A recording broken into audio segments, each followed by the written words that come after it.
In central Rio de Janeiro, 9 metal silhouettes stand in the shape of the African continent, a memorial to the 12 million people taken from Africa and sold into slavery. But for many here, recognition of the gravest crime against humanity comes late. This global order prevailed for over 400 years. Brazil received nearly half of all enslaved Africans, and Rio, once the largest slave port in the world, played a central role. Out of every 5 Africans shipped to Brazil, 1 came through Rio. Yet some of the clearest evidence of that system remained hidden for centuries. In 1996, construction workers uncovered a mass grave while renovating the home of Merced Guimarães.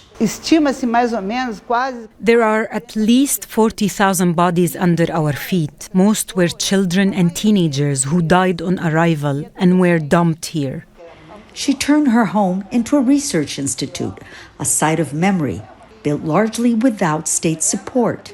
For 3 decades, her family has worked with archaeologists and historians to identify the remains, relying on fragments of historical records. The registers show the ships, the owners, even the brands used to mark the human beings as property, but not their names.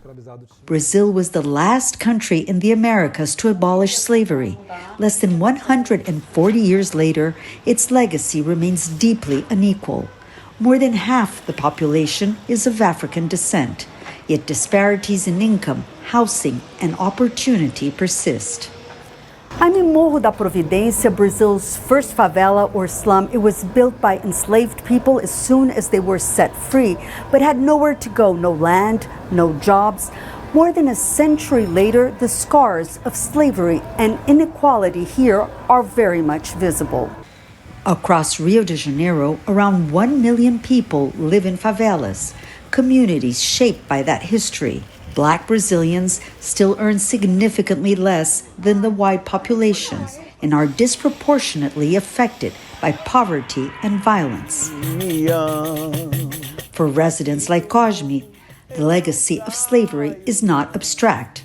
It defines daily life. Monica Yanakiew, Al Jazeera, Rio de Janeiro.